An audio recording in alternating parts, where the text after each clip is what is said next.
Sebenarnya nggak mau live mas, masa cowok live baju muslim, masa kayak gitu kan. Biasanya bedmu terus ya kan, masa nggak nyoba langsung live gitu loh. Ya udah mau nggak mau kan saya kudu nyoba toh. Saya ngeliatin tuh di TikTok itu kan banyak, bahkan sampai kayak Indra Bruggman. Nah dari situ loh Indra Bruggman live kok masa aku nggak gitu kan. Live-nya juga baju muslim kan dia. Habis itu ya wis lah besok tak coba live. Ternyata kalau kayak di TikTok itu ada algoritma yang tak pelajari. Yang pertama, kalau ngomong kurang interaktif, penontonnya itu hit and run karena behaviornya kan dia cepat scrollingnya. Makanya kudu di TikTok itu harus heboh dan musiknya kudu harus kalau nggak jeduk-jeduk dangdut. Nah itu pasti yang nonton banyak. Nah dari situ followersnya nambahnya jadi cepat mas. Dari situ gimana caranya kita convert selling biar dia jadi pembeli. Jadi job utama live sekarang saya. Itu.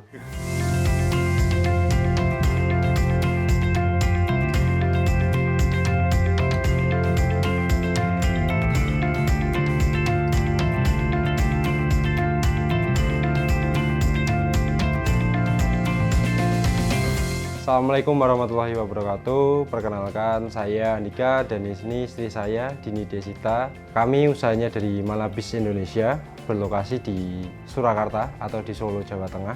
Saat ini bergerak di bidang berjualan busana muslim, mulai dari wanita, mulai dari yang syar'i, ada juga yang dress untuk casual. Sebelum Bapak meninggal itu keluarga berada mas, lebih dari cukup.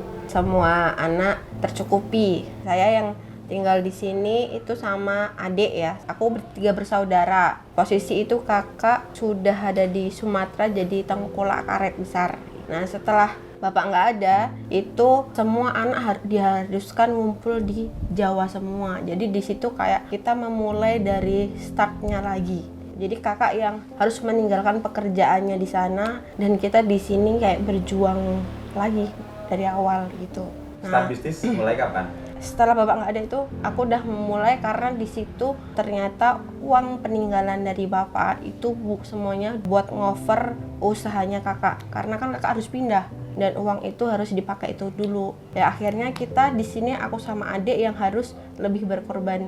Nah sedangkan aku baru mulai kuliah dengan zaman 2012 tuh aku per semester udah 30 juta mas. Apa jurusannya kemarin? Farmasi. Di situ aku awal mula merintis online dan dulu tuh jualan pertama kali onlineku tuh makanan mas. Jadi cemilan-cemilan kayak gitu, kayak aku juga reseller sebuah toko roti kayak gitu. Jadi aku tiap habis subuh ngambil ke pabrik, nanti tak edarin se-Solo Raya. Dan itu pola itu tak bikin pola gimana tiap hari aku harus menghasilkan terus. Nah setelah di situ ternyata hasilnya kurang banyak. Nah di situ aku mulai ngerintis jilbab. Jadi awal produksi jilbab tuh di 2013.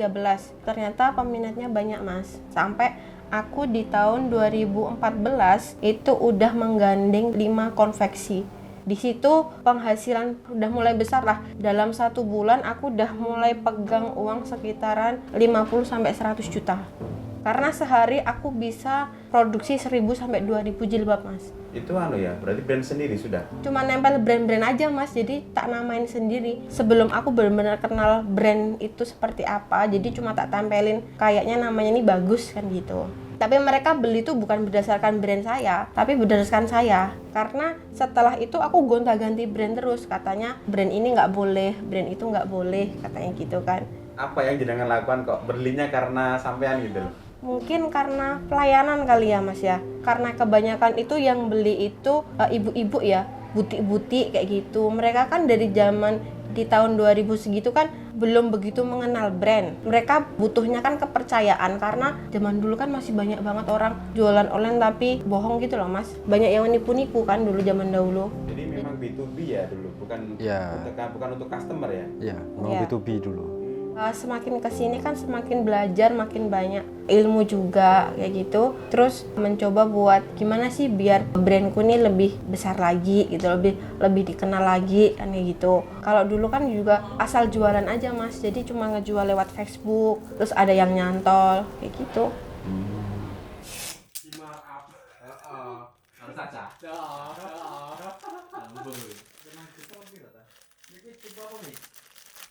Berarti jualan jilbab sebelum kenal Mas Dika? Iya, sebelum kenal. Sebelum. Kenal sama Mas Dika tuh di tahun 2016. Di situ sih kenal suami itu karena kan dulu yang tak buat belajar kan diratakan ya Mas ya. Ratakan itu kan intinya orang pada pinter-pinter internet kan gitu. Nah, di situ gimana caranya gimana sih biar kenal salah satu di situ, biar aku ada yang ngebantu buat jualan gitu kan. Ya ternyata yang bisa tak manfaatin ya suami. Ya, jadi ceritanya dulu mau dimanfaatin tapi sayanya yang lebih pinter manfaatin. Jadi ya udah kita tak masukin ke kantor sama si Mbah. Mbah ini potensial bisa jadi training CS-nya. Istri kan CS pinter banget, CS-nya pinter. Sama si Mbah dimasukin lah ke salah satu lini bisnisnya si Mbah. Tapi bukan di dalam ratakannya. Kalau saya diratakan, kalau istri namanya di Bravonya. Istri dimasukin ke situ. Nah, disitulah di kantor itulah saya lebih deketin istri lagi karena saya minta tolong sama si Mbak. Emang tujuannya dari awal gimana istri ini saya mau jadiin istri gitu loh. Dari awal sudah gitu. Iya. Tujuannya. Iya, saya bilang sama si Mbaknya gitu. Akhirnya dekat 2017 awal aku mutusin resign, istri juga keluar dari perusahaannya yang sama si Mbak. Kita mutusin buat bikin usaha bareng online shop yang kita mulai dari tadi jilbab udah jalan, kita mulai lagi buat reseller juga. Jualan baju muslimnya itu mulai awalnya dari reseller itu. Kebetulan pas momen banget, jadi yang ngelola metodenya istri, gimana pas ngelola reseller snack itu dipakai buat ngelola reseller baju, ternyata berhasil. Sampai titik di followers kita itu lebih gede daripada followers si pemilik brandnya. Dan entah kenapa tiba-tiba kok kita di-cut secara sepihak sama mereka tanpa ada diskusi atau ngobrol dulu, itu nggak ada. Padahal waktu itu kita habis kulaan lumayan gede ke mereka. Followersnya waktu itu 12.000, sedangkan yang official itu baru 5.000, 6.000-an. Jadi 2 kali lebih cepat daripada dia. Entah ada faktor apa, akhirnya kita di-cut, sedangkan kita habis kulaan bawahnya. Nah, istri down waktu itu juga, karena tiba-tiba sepihak di-cutnya. Jadi itu dulu kan kerja sama si brand itu dari sepi Mas. Emang aku sukanya tuh ngerjain dari ya sepinya dia gimana. Yang penting kan aku produknya bagus ya. Ternyata tak jual tuh mulai rame, otomatis kan ketika aku rame, dia juga ikut rame. Kan seperti itu. Sistem kan juga aku nge-ads juga semuanya kan strategiku tuh tak pakai semua. Nah, di situ kan otomatis aku udah ngebilang sebenarnya dari awal aku hanya ngambil customer di luar, yang lokal nggak tak ambil, intinya gitu kan. Kalau lokal ya silahkan ke toko saja kan gitu kan Mas, karena kita pure ngejualin aja. Nah, setelah penjualan itu juga udah lumayan banget karena kita sehari itu zaman dulu bisa ngeluarin 100 sampai 200 barangnya dia. Dengan markup-nya itu kita ngambil 100.000 Mas. Di situ kan mungkin kalau harga jualnya kita otomatis kan mereka tahu Mas, kita ngambil berapa otomatis kan. Karena mereka tahu akun sosmed kita, marketplace kita. Kita kasih tahu ke mereka, bukan mereka yang cari tahu, tapi kita dengan sukarela ngasih tahu ke mereka biar nggak ada salah paham ke depannya. Nah, di situ ya mungkin nggak tahu kenapa kok tiba-tiba tuh diputus pihak ini gitu. Kita nggak ada sama sekali, nggak ada masalah apapun, nggak ada Mas. Sebelumnya itu kita kulaan tuh sekitaran 70 juta Mas. Hamin 1 itu. Sampai sisa uang tuh cuma 500.000 aja. Iya, kita zaman dulu itu kita keluarin karena kan barang muter juga. Maksudnya ada free 70 kita kulain sekalian. Habis itu biar jalan sekalian. Malah di situ nggak taunya tuh malah kita di-cut. Otomatis kan kok gini kan gitu ya. Ngerasa salah apa kan gitu. Sampai detik sekarang yang punya itu nggak pernah ada ngomong full up sama sekali, nggak pernah. Nah, di situ kan itu kayak barang semua yang ada di rumah itu kayak aku nggak mau megang sama sekali jadinya. Mungkin kalau dinilai dulu tuh sekitaran hampir 200-300 juta ada Mas barang dia. Total barang yang ada di rumah. Iya, dari stoknya dia. Nilai segitu tuh aku kayak ya udahlah ngapain gitu loh. Akhirnya itu barang tak bagiin semua Mas. Habis itu ya aku mencoba ada nggak yang mau kerja sama aku nggak kan gitu. Nah, akhirnya ada ini Mas, dari sisa uang 500.000 ini aku nyari supplier lagi. Dia tak ceritain kendala aku tuh gini, aku tuh habis dibuang gini Mbak gitu kan. Nah, terus barangnya gimana? Barangnya tak bagi-bagiin Mbak. Nih tak ceritain semuanya, ternyata supplier ini yang baru, dia bisa nerima aku itu bener-bener apa adanya, Mas. Kamu punya duit berapa? Kalau kamu nggak punya duit, bawa aja barangku. Malah dia yang baru jadi seperti ditawarin barang itu. dulu. Yang baru ini, aku juga nggak nyangka ya, kok ada orang sebaik ini. Takutnya nanti aku dibuang lagi kan gitu. Dan ini aku udah kerjasama dari 2018 sampai sekarang. Penjualan itu hampir 10 kali lipat dari yang sebelumnya.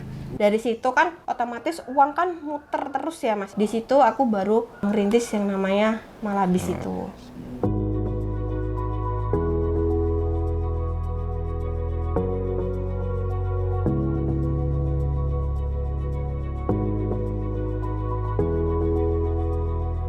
Oke, untuk pilihan ekspedisi itu kan sebenarnya banyak banget. Ada Ninja Express lah salah satunya. Mereka menyediakan fasilitas ke seller itu lumayan banyak. Ada fasilitas pick up juga, fasilitas gudang, dan fasilitas permodalan. Nah, buat teman-teman yang butuh modal, itu bisa pakai fasilitas permodalannya. Misalkan kekurangan tempat seperti saya, mungkin saya bakal pakai juga fasilitas fulfillment, seperti itu. Ditambah lagi, kalau untuk teman-teman kita tahu foto produk, bikin video produk, itu biayanya di luar sana itu lumayan mahal. Tapi sama Ninja Express diberikan secara gratis kalau untuk foto produk dan video produk, seperti itu.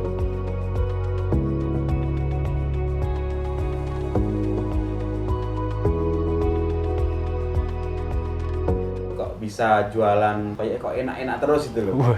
10 kali lipat. Itu cara jualannya seperti apa? Jadi kalau strategi saya gini sih, Mas, kalau untuk penjualan mungkin kita ngikutin arus saja. Kalau zamannya dulu pakai iklan Facebook Ads, landing page dan lain-lain, ya kita pakai itu. Google Ads itu kita pakai, TikTok Ads pun sekarang kita pun juga pakai. Dan sekarang musimnya live, ya mau nggak mau kita harus mengikuti ekosistem itu kan. Kayak dulu nggak ada COD transfer langsung kan enak tuh Pak waktu dulu. Zaman dulu kan kita masih ada langsung transfer, belum ada COD. Itu kan lebih enak. Tapi sekarang kan ada COD juga. Mau nggak mau online shop dan lain-lain kan harus mengikuti behaviornya itu dari marketplace. Akhirnya ya sekarang muncul lagi fenomena live. Nah, akhirnya ya kita mau nggak mau kita belajar buat live. Sedangkan kita dari dulu live itu nggak pernah, jadi kita jualannya langsung B2B. Kita jual ke reseller, ke agen, ke distributor kayak gitu. Mau nggak mau kan sekarang kita live itu kan target marketnya lebih ke retail. Jadi kita sekarang ya kita rutinin live itu sehari yang awalnya 4 jam, 5 jam. Sekarang kita live-nya bisa sehari itu 20 jam. Jadi kita ada caranya. Jadi ada yang emang live-nya itu jualan, live-nya kita share tips. Jadi kita bagi-bagi live-nya. Dan nanti talentnya bukan kita aja. Sementara masih kita berdua, kita bagi waktu buat saya sendiri juga ada kerjaan di luar online shop. Nah, kita bagi waktu gitu. Kalau saya lebih menjaga reseller juga sih, Mas. Jadi memanage resellernya. Karena dari dulu ya walaupun orang-orang tuh pada kejar-kejaran buat jualan di Shopee, di marketplace tapi saya lebih senang kalau memang kita tuh jualannya tuh ya, interaksi langsung gitu loh. Jadi lewat WhatsApp gitu loh, Mas. Jadi kita memang nggak langsung dapat orderan gitu loh. Nah, jadi dari traffic itu aku gini, pembagian stok dulu. Jadi kalau kita jualan di marketplace, oke, kita ngikutin juga. Kita nggak boleh nggak ngikutin ya. Habis itu nanti 60% itu tak minta stok. Jadi buat di marketplace 40% aja cash flow-nya. Yang 60% tak minta. Nah, di situ aku mau minta buat nanti jaring reseller. Karena reseller ini walaupun nanti si marketplace naik turun, kan ada persaingan juga ya, Mas ya. Tetap stabil, Mas. Jadi 60% barangku itu keluarnya lewat reseller, bukan lewat marketplace. Kita kan B2B, kita manfaatin aja. Bilang ke istri, kesulitan mereka itu kita bantu. Entah dari pemasarannya gimana, penjualan bulan ini gimana, kendala pengiriman atau mereka ngelayani customernya ada kesulitannya seperti apa. Bahkan kalau barangnya retur pun kita berikan free retur ke mereka. Kayak mereka, saya ajarin juga jualan di Facebook Ads, kayak gitu kita ajarin juga. Bahkan yang main ke marketplace itu malah mereka. Kita nggak seriusin marketplace itu nggak. Memang kita fokusnya ke B2B, ngedukasi reseller-reseller itu tadi, bantuin butik-butik itu biar lebih berkembang. Kalau mereka berkembang, kitanya juga ikut berkembang. Gitu.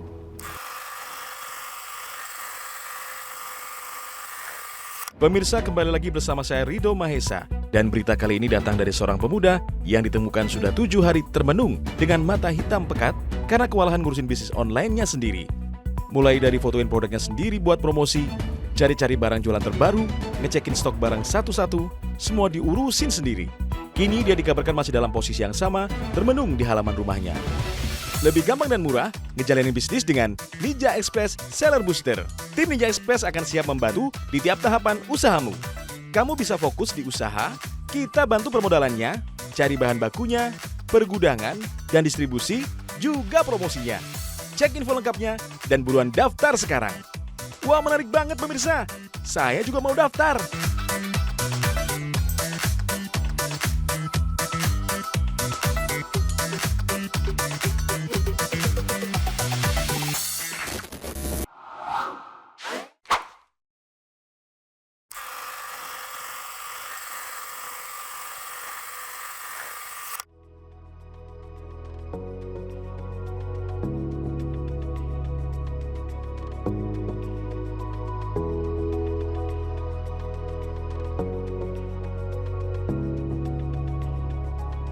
Dia loyal tuh karena ya pertama kita harus nggak ada boleh ditutupin ya mas gitu. Kita jualan nggak ada yang boleh ditutupin. Kalau misal kita ngejual asli, keaslian barangnya ya harus asli gitu loh. Kebanyakan kan online itu jualannya itu nggak asli, maksudnya nggak asli itu mereka nggak foto sendiri, mereka ngambil foto orang terus ngejualin, kan banyak banget mas ya kan jualan online kayak gitu. Aku dari awal itu nggak, jadi memang dari awal kita foto sendiri, jadi keaslian barangnya, modelnya kayak gitu ya memang kayak gitu, warnanya kayak gitu ya sesuai gitu loh mas. Otomatis kan mereka yang ngejualin barang kita juga nggak takut gitu loh mas, nggak takut dikomplain, nggak takut di sama customer kan gitu. Ada cerita menarik dengan reseller kah? Ada mas, kita dimodelin sama reseller. Jadi itu dia punya butik ya di Makassar. Terus dia tahu kalau saya itu ikut sama saya itu saya masih kuliah. Tahu kalau saya itu memang ya duitnya belum banyak gitu. Kan itu udah ibu-ibu ya, ibu-ibu umur 40-an lah. Nah di situ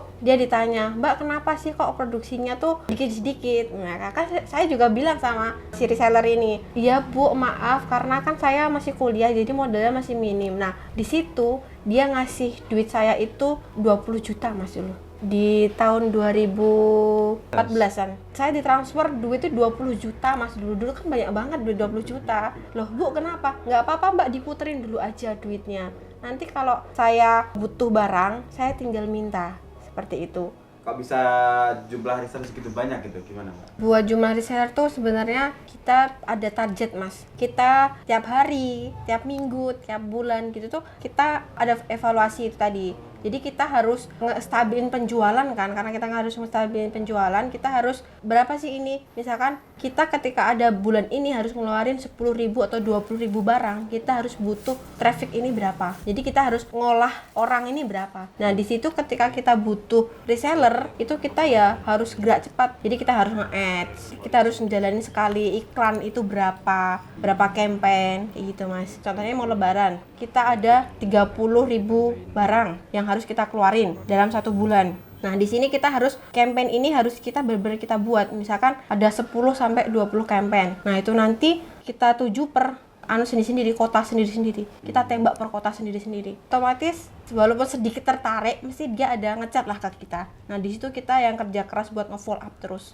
Sekarang ada berapa reseller berarti? Banyak ya mas, yang termanage sih 10.000 tuh termanage. Kalau yang nggak termanage itu kan banyak mas, jadi data itu harus stabil per bulan, bukan dari awal sampai akhir. Jadi misalkan kita harus manage 10.000 reseller, itu harus per bulan. Kalau misalkan si target ini belum memenuhi, kita harus gimana yang genjot lagi. Jadi kan kadang pembeli itu ada yang sekali beli, terus nanti udah nggak mau beli lagi. Jadi kan kalau reseller kan kita tahu semua ya mas ya, reseller tuh nggak bakal loyal sama satu brand. Jadi kita gimana caranya ya tetap bisa reseller yang loyal pun ya kita tetap kelola, dan sambil kita juga cari reseller yang baru gitu. Jadi reseller itu tetap keluar masuk itu tetap ada gitu. Kalau target sih sebisa mungkin minimal sehari 1.000 sih mas. 1.000 baju. Dalam artian customer ini udah beli. Makanya di situ kan kalau kita cuma ngandelin retail aja nanti kurang cepat mas cash flow-nya. Enaknya tuh barang tuh kayak ngalir gitu loh mas. Jadi itu hampir destock itu minim banget. Jadi meminimalkan si reseller ini kan juga mereka juga maintenance uang kan. Otomatis dia kan juga nyetok. Otomatis kita juga harus memikirkan gimana caranya biar barang kita yang di sana juga habis gitu loh. Jadi kebanyakan kalau online shop itu kan sekali ngeluarin kan model ini terus kayak berubul gitu loh mas. Nah di situ enggak, jadi kita ngeluarinnya tuh per itemnya itu yang penting targetnya ini terpenuhi. Misalkan nih hari ini nih kita ngeluarin kayak midi yang lagi tren, kita riset dulu ya itu. Nah ini kita trial dulu, misalkan kita cuma ngeluarin 200-300 baju. Nah ketika ini peminatnya banyak, kita keluarinnya itu bukan besok atau besoknya mas, tapi kita keluarin lagi 2 minggu kemudian, tapi nilainya si ini tuh bisa mencapai 3.000-5.000. Untuk hari besoknya kita keluarin trialnya dulu. Kita trial itu paling cuma 200-300. Nanti setelah itu kita keluarin lagi 5.000 kayak gitu. Jadi ketika ini udah rame, kita genjotnya tinggi. Karena kita ngumpulin dulu attention dari beberapa yang Mbak ini kapan restocknya itu loh mas. Kak ini kapan restock lagi. Nah dari situ kita punya patokan buat, oh kita produksi segini lagi nanti. Jadi ada patokannya. Kayak gitu.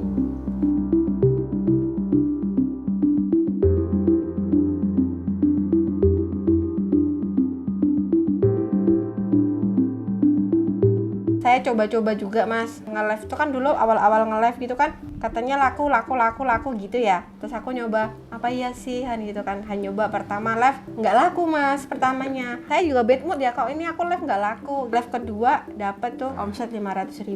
Habis itu kan kita udah ada penjualan, jadi kayak males gitu loh mau live gitu kan. Live segini kok nggak ada penjualannya. Iya, kayak udah capek ngebuang-buang waktu. Itu masih istri sendiri yang live. Habis itu tak pasrahin kan sama, udah kamu dia nyoba yang mood. live. Saya bad mood ya mas, tak pasrahin sama suami, udah kamu nyoba. Dia nge-live dapat 1.500.000. Lah kok naiknya cuma dikit amat nih kan. Kita coba lagi, kita berhenti sekitaran 1 Jadi bulan. kita habis itu dia bad mood, saya sendiri juga sebenarnya nggak mau live mas. Masa cowok live baju muslim, cewek kan waktu itu. Masa kayak gitu kan. Biasanya bad mood terus ya. Masa nggak nyoba langsung live gitu loh. Ya udah, mau nggak mau kan saya kudu nyoba tuh. Saya ngeliatin tuh di TikTok itu kan banyak, bahkan sampai kayak Indra Bruggman. Nah dari situ loh, Indra Bruggman live kok masa aku nggak gitu kan. Live-nya juga baju muslim kan dia.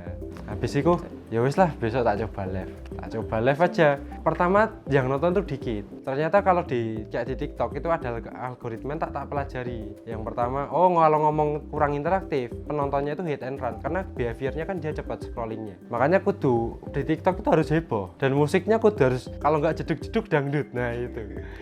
Makanya kalau paling di style playlistnya tuh kalau nggak happy asmara, Denny Caknan, udah. Itu pasti yang nonton banyak. Nah dari situ mas kita mulai, berapa yang nonton dari 10, 20 sampai yang stay itu kadang sampai 200-300 orang. Dari situ followersnya nambahnya jadi cepat mas. Dari situ gimana caranya kita convert selling biar dia jadi pembeli. Bahkan ada juga yang nge-share live kita ke grup-grup, kan ada affiliate-nya. Jadi mereka tak dorong buat jadi affiliate kita. Jadi nggak perlu jadi reseller, jadi affiliate aja. Mereka nge-share pas kita live, mereka nge-share. Dari situ mungkin jadi lebih banyak yang nonton gitu. Jadi job utama live sekarang saya. Itu. Jadi kita targetin mau 24 jam buat live-nya. Nanti di sini buat gantian orangnya. Karena kita lihat yang lain tuh mereka juga gitu. 24 jam live-nya. Siang malam beneran mas. Udah buat jualan online sekarang malahan sekarang. Kita bisa jualan online tuh udah sekarang kayak jualan offline dulu ya. Di pasar, iya. Emang udah behaviornya balik kayak dulu lagi. Jualan kayak kita jualan sama orang langsung kan di pasar, tawar-tawaran, COD lagi kan. Cuman online sebagai media pemasaran aja dan nggak bisa kita andelin terus kan sekarang offline juga. Kita juga ada rencana buat bikin beberapa outlet buat offline juga karena kita nggak bisa ngandelin online juga. Kalau online otomatis behaviornya kita harus ngikutin terus. Kita yakin sih kalau untuk jangka panjangnya sampai tua itu tetap offline. Soalnya online nggak ngikutin mesti mati ya. Betul. Dan sudah banyak pas COVID kemarin, alhamdulillah kita termasuk yang bertahan juga. Kok bisa? Kita minimalisir buat operasional mas. Jadi karyawan itu yang di sini cuma ada 1. Berarti sekarang kalau boleh dibilang 2 staff ya? Yang utama ya 2 staff. Ya artinya kan cukup hemat banget, 2 staff bisa ibaratnya 1.000 per hari. Iya. Ya gitu kan, keren kan? Ya kadang kalau yang pas packingan banyak Orang karungan desa itu ya freelance mas. Kadang dibantuin sama karyawannya si supplier juga. Mas packingku lagi, packingmu pokoknya tak kirimi uang ya kayak gitu. Alhamdulillah dapat suppliernya baik banget mas. Apalagi kalau orang desa ya mas, mereka tuh kayak gantian kan tolong menolong gitu. Iya. Mereka dengan kan bener-bener kayak cuma doang gitu ngebantu, tapi nanti ya kita ngasih gitu loh. Jadi nggak yang kita nyari orang gitu terus kita gaji tiap bulan, kan enggak. Mereka Iya. tiap kalau orang desa tuh kerjaan lagi banyak gitu loh. Jadi dibantuin. Itu dibantuin. Kan di sana kan banyak ibu pengajian. Ya misalkan kita ada bareng rapayu gak gitu kan orang desa. Ada wis ada apa? Tiga ibu pengajian ya wis butuhnya berapa? Ya wis dipakai aja gitu. Udah gitu aja wis. Makanya kita banyak yang ngebantu. Bantu yang banyak doanya dari situ juga. Orang desa tuh 50.000 tuh banyak banget mas katanya. Apalagi banyak yang petani kalau di desa saya mas. Mereka udah banyak banget, udah senengnya minta ampun, mau 24 jam bantuin aja udah. Mau gitu. Kalau hitungan orang kota kan nggak bisa. Nah, kalau sini kan susah mas, kita cari SDM yang freelance, mau disuruh kerja keras, susah.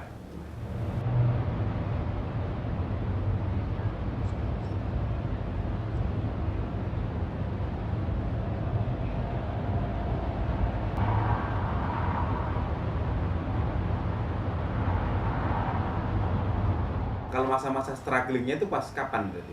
Setelah bapak nggak ada itu mas. Kalau udah kita bareng Udah lumayan enak, struggling pun nggak ngerasa ya. Ngombangnya tuh nggak hampir Biasa gitu. biasa. Karena sudah mengalami yang lebih berat itu. Iya benar. Yang setelah Bapak tidak ada. Iya, soalnya kan aku tuntutan per semester aja segitu ya mas. Jadi Tadi kan berapa? 30 30 juta. Dan akhirnya bisa tercover ya? Bisa. Iya. Jadi setiap bulan tuh aku minimal harus menghasil minimal 10 juta tiap bulannya ya mas. Udah semua snack tak jualin aja, ternyata ya mesti cuma 7 juta, 8 juta kayak gitu, mesti ada kurangan lah ya. Akhirnya aku ngejual jilbab itu ya, jilbab itu lumayan gede Titiknya banget itu. ya, titiknya Iya, di titik. situ itu udah sebulan bisa megang 50 sampai 100 juta di situ. Habis itu bodohnya aku mas, aku ikut investasi MMM. Apa? MMM. Nah itu. Tahu tak jenengan tuh. Nah, Nah, punya di orang situ korupsi dengan- ya. Tak pikir kan dengan aku ngikutin kayak gitu kan duitku makin banyak. Manusia gitu ya. membantu manusia. Ya. Terus akhirnya 600 juta tuh tak masukkan hilang-hilang. Hah? Jadi fasenya gini mas, dulu masukin dulu 5 juta, ngajak Balik. orang-orang kan balik, jadi 15 juta. Masukin lagi nih 10 juta, balik berapa ya, 50-an ya, 50 juta. Masukin lagi mas, 100 juta. Balik itu masih yang 100 juta. Sampai fase dimana kita nyayur lah kata istilahnya, dari situ. Kita mau beli apa tuh tinggal, ya wes Iya. belinya nggak mikir duit di rekening. Tapi kan juga biasa ya. Makan Tapi harus makan. duit banyak banget loh di rekening mas. Muter jualan iya, kita investasikan juga jalan. Oh, bahasanya investasi ya? Iya. Iya, bahasanya kita investasiin, kita ngajakin orang. Terus akhirnya kan saya mikirnya, wah ini kalau gitu kan aku bisa nggak perlu kerja, aku usahaku makin gede kan gitu. Ya udah, itu di 2016 akhirnya 600 juta tak masukin Dan hilang. dan hilang. Saya 3 bulan menghilang habis itu mas. Akhirnya kan kayak wah 600 juta hilang. Seketika di rekening tuh tinggal berapa ya, 50 atau berapa gitu. Jadi kan kayak ngedon banget 3 bulan tuh saya ngekos. Tapi ngekos sendiri yang orang tuh nggak ada yang tahu. Orang tua juga aku cuma nggak pulang. Jadi 3 bulan tuh aku nggak pulang mas. Kayak stres gimana ya. Kok tiba-tiba kehilangan duit tuh 600 juta gitu umur segini. Terus akhirnya 3 bulan ya mencoba untuk belajar itu tadi ya. Terus akhirnya kenal sama Mas Dika. Terus akhirnya dikasih tahu dia ternyata ngerti yang tak alamin. Oh kayak gini. Terus akhirnya ya udah kita belajar dari awal. Gitu. Kalau orang pikir tuh kan jualan online, jualan di rumah bisa dekat sama keluarga itu enak. Ya emang enak, enaknya di situ. Tapi ada nggak enaknya? Nggak enaknya itu kita lebih diforsir lagi. Kita lebih harus tanggung jawab lagi dengan kerjaan kita sama usaha kita sendiri. Kalau jadi karyawan kita enak itu usahanya orang lain. Mau kita ngapain pun paling kita dipecat gitu. Tapi kalau di usaha sendiri, masa kita mau mecat kita sendiri kan nggak mungkin. Jadi kita tuh harus lebih kerja keras lagi kalau jualan online. Tidurnya cuma 4 jam, yang 20 jam itu ya kita lebih banyak ke kerjanya. Masih kita bagi waktu buat ngurusin anak, ngurusin rumah kayak gitu.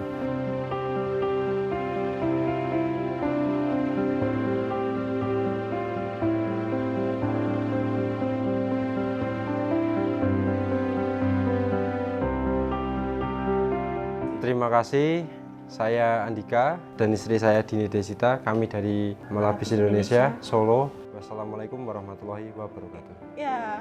Pas terakhir lagi di balik